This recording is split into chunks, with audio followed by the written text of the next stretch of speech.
Hummingbird লেখিকা তাসমিয়া তাসনিন পিয়া পর্ব ৩১। ঘড়িতে সময় রাত ১২টা বেজে ১১ মিনিট। আকাশে মেঘ করেছে, ঠান্ডা হাওয়া বইছে। গ্রীষ্মকালে সময়টা এমনই হয়, যখন তখন কালবৈশাখীর আনাগোনা লেগে থাকে।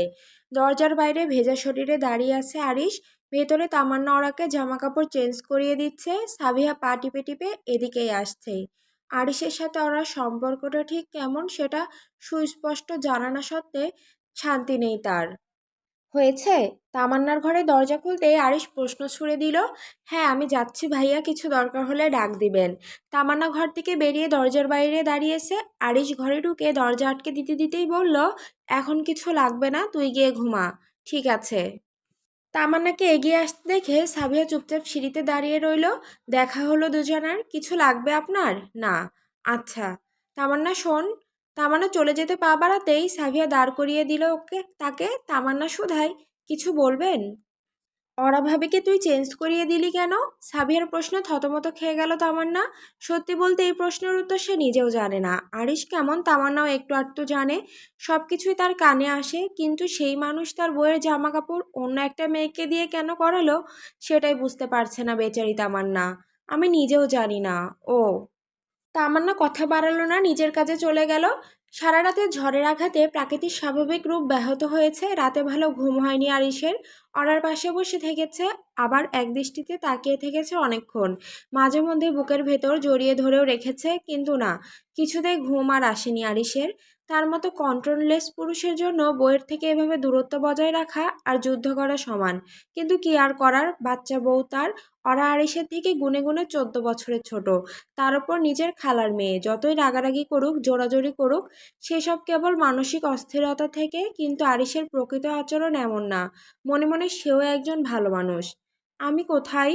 চোখ মেলে তাকাতেই আরিশকে সামনে বসে থাকতে দেখলো ওরা। উন্মুক্ত শরীরে হাফ প্যান্ট পরে বসে আছে সে। চোখে মুখে ক্লান্তির ছাপ স্পষ্ট। অরার কণ্ঠস্বর শুনে নড়ে চড়ে উঠল আরিশ। স্মৃতিশক্তি কি গেছে? অরা ধীরে ধীরে উঠে বসলো, আশেপাশে নজর বুলাতে লাগলো। মাথাটা এখনো কেমন ঝিমিয়ে আছে তার। চোখ বন্ধ করে সবকিছু মনে করতে গেলে গতকালের রাতের ঘটনাগুলো আবছা আবছা মনে পড়ছে। না, ঠিক আছে আমি। আমার ওরকম কেন হয়েছিল? আড়িশরার কপালে এলোমেলো চুলগুলো কানের পাশে গুজে দিল। অরাকে ধরে কোলে বসালো, তপ্ত নিঃশ্বাস ছাড়লো ওরা। সবসময় এমন ঘেঁষাঘেঁষি করতে হবে কেন? সেটা তো আমি জানি না হামিংবার্ড, তবে শীঘ্রই জেনে যাব। কিভাবে? জানতে পারবে অবশ্যই। এখন চলো ব্রেকফাস্ট করে নিবে। আজকের আরিশের ব্যবহারে অবাক হয় ওরা। এই আরিশই কি সেই মানুষটি যে বিয়ের রাত থেকে তাকে মানসিক শারীরিক নির্যাতন করত? কেমন রাগে রাগে চোখে তাকাতো সব সময়, একটু হলেই জোরাজোরি করত।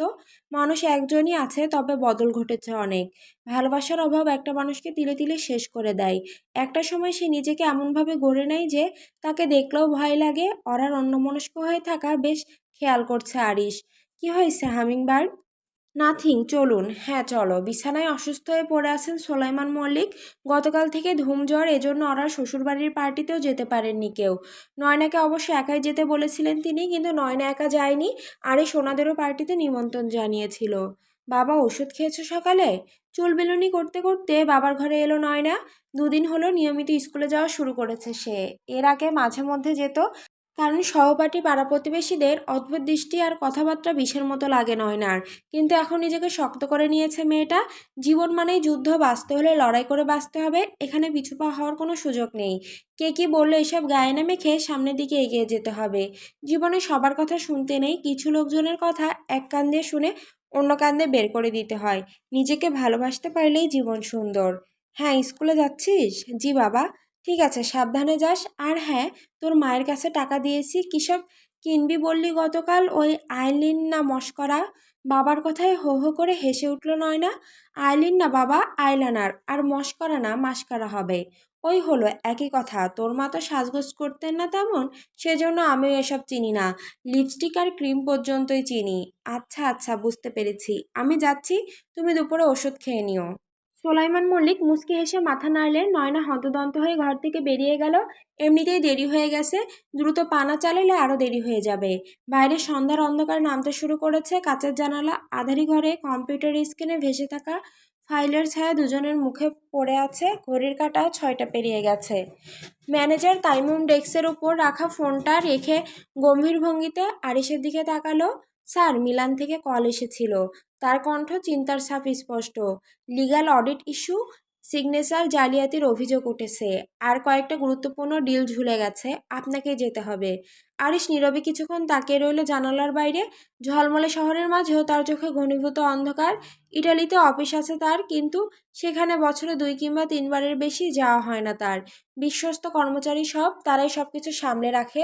আরিশের বাবার স্বপ্ন ছিল ইটালিতে ব্যবসা করা, আর সেই স্বপ্ন পূরণ করতেই বছর 5 আগে ইটালিতে নিজেদের অবস্থান তৈরি করতে শুরু করেছিল তেজরিন খান আরিশ। কেউ আমার নামে সাইন করেছে?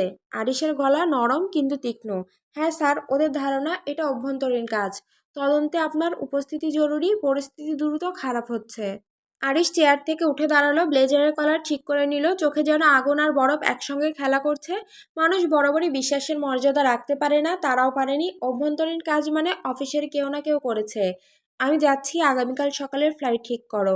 আর হ্যাঁ, কাউকে কিছু জানানোর দরকার নেই, গট ইট? তাইমুম ইসলাম বললেন, ঠিক আছে স্যার। আরিশ নিঃশব্দে নিজের কেবিন থেকে বেরিয়ে গেল। তাইমুম ইসলাম মধ্যবয়সী, যৌবনের শুরু থেকেই খান ইন্ডাস্ট্রিতে কাজ করছেন তিনি। ড্রয়িং রুমে বসে আছে তালহা। তামান্না রাতের খাবারগুলো গরম করছে, মাঝে মধ্যে তালা গিয়ে রান্নাঘরে উকিঝুঁকি দিচ্ছে, কিন্তু তামান্না বিশেষ পাত্তা দিচ্ছে না তাতে। হঠাৎ কলিং বেলের শব্দে নড়ে চড়ে উঠল তামান্না। এই সময় কে আসতে পারে সেটা ভালো করেই জানে সে। ওরা নিজের ঘরে গতকাল রাতে কি কি হয়েছিল সেসব মনে করতে চেয়েও মনে করতে না পারায় বেশ বিরক্ত। বিরক্তিতে বসা থেকে উঠে দাঁড়াচ্ছে, আবার দাঁড়ানো থেকে বসে পড়ছে। এমন ছটফট করছো কেন, আরিশ? ওরা গলা খাঁকড়ে দিয়ে সোজা হয়ে দাঁড়িয়ে নিজের জামা কাপড় টেনে টুনে ঠিক করার চেষ্টা করে বলল, কই না তো, মানে ছটফট করছি না তো। আরিশ ব্লেজার খুলে বিছানায় ছুঁড়ে ফেললো। শার্টের বোতামগুলো আলগা করতে করতে অরার দিকে এগোচ্ছে। চেহারা দেখেই বোঝা যাচ্ছে সেটা। কি? কি বোঝা যাচ্ছে? আরিশ অরার একেবারে কাছাকাছি এসে দাঁড়ালো, এতটা কাছাকাছি যে দুজন দুজনের নিঃশ্বাস শব্দ শুনতে পাচ্ছে। কালো শার্টে এই লোকটাকে এত দারুণ লাগে যে ওরা চাইলেও এক পলকও না তাকিয়ে পারে না। আর এখন শার্টের বোতামগুলো সব খোলা। ওরা শুকনো ঢোক গিলল। তুমি আমাকে কিস করেছো, হামিংবার্ড? ফিসফিস করে বলল আরিশ। ওরার চোখগুলো বড় বড় হয়ে গেছে। তোতলানো ভঙ্গিতে শুধালো সে, না মানে আসলে আমি করিনি, আমি কিছু করিনি হয়তো। করেছো, এবং আমি চাই এটা তুমি প্রতিদিন করো, প্রতি রাতে করো। আরিশ ওরার কোমরে হাত রেখে নিজের সাথে মিশিয়ে ফেলল। ঘন ঘন চোখের পলক ফেলে তাকাচ্ছে ওরা। আমি কখন করেছি? গতকাল রাতে। লজ্জায় চোখ মুখ কুঁচকে ফেলল ওরা। ইস, নেশার ঘরে কি কি যে করেছে সেসব ভেবে রাগ লাগছে। আমি কি, না মানে আমি কি আর কিছু? না, আমার থেকে হাজার গুণ ভদ্র তুমি। আমি মাতাল হলে তো গেল সব। ওরা কিছু বলল না, মাথা নিচু করে রইল। আরিশ ওরার কপালে ঠোঁট ছুঁয়ে দিল, তারপর দুই গালেও কিস করলো, তারপর ঠোঁটে। সময় নিয়ে বেশ আগ্রাসী থাবা বসালো সে। ওরা জানে আরিশের স্পর্শে এমনই এক প্রকার হয়ে গেছে এখন। আপনি কি জানতে পেরেছেন আমি কিভাবে? সেসব নিয়ে তোমাকে ভাবতে হবে না হামিংবার্ড। সে ব্যবস্থা হয়ে গেছে। যে এই কাজ করেছে তার জন্য তার যোগ্য জায়গা নির্ধারণ করা হয়েছে। ওরা কিছু বুঝতে পারলো না, তবে মাথা নাড়ল কেবল। শোনো। জি বলুন। আগামীকাল সকালে ইটালি যাচ্ছি আমি। কেন? হুট করে প্রশ্ন করাতে নিজে অবাক হলো ওরা। এভাবে রিয়াক্ট কেন করলো সে? আরিশ মুচকি হেসে বলল, ওখানে অফিসে ঝামেলা হয়েছে, আমাকে যেতেই হবে পাখি। 2 দিনের ব্যাপার, আমি সব সময় তোমার সাথে যোগাযোগ রাখবো। তামান্না থাকবে তোমার সাথে 24 ঘন্টা। আমি কি ভয় পাই নাকি? আরিশ ওরাকে কোলে তুলে নিল। কোলে করে নিয়েই বিছানার দিকে এগোলো, ধীরে ধীরে শুইয়ে দিল তাকে। মোটেও না, তুমি কত সাহসী সেটা আমার থেকে ভালো আর কে জানে। মানে কি বলতে চাচ্ছেন, আমি ভীতু? তাহলে সাহস দেখাও, কিস মি এগেইন। ওরা দমে গেল, ফ্যালফ্যাল দৃষ্টিতে তাকিয়ে রইল কেবল। ওরার এমন অবস্থা দেখে জোরে হেসে উঠল আরিশ। থাক, আপাতত ডিনার করতে চলো, সকালে ফ্লাইট আছে, গোছগাছ করতে হবে। আমি ফ্রেশ হয়ে আসছি। আরিশ বসা থেকে উঠে শার্ট খুলে রেখে ওয়াশরুমের দিকে এগোতে এগোতে বলল, ওরা উঠে বসেছে। ঠিক আছে। পোর্তা নোভা এলাকার স্কাইস্ক্রাপার বিল্ডিংয়ে অবস্থিত অফিসটি দেখে মনে হয় সিনেমার কোনো দৃশ্য। কাঁচে ঢাকা 18 তলা বিল্ডিংয়ের করিডোরে হাঁটছে আরিশ। চোখে কালো সানগ্লাস, কালো রঙের কোট। রিসিপশনে দাঁড়িয়ে এক তরুণী ইটালিয়ান উচ্চারণে বলল, sir, the boat is waiting for you. Arish সামান্য মাথা নেড়ে ভেতরে ঢুকলো। কনফারেন্স রুমের ভেতরে যেন টানটান উত্তেজনা।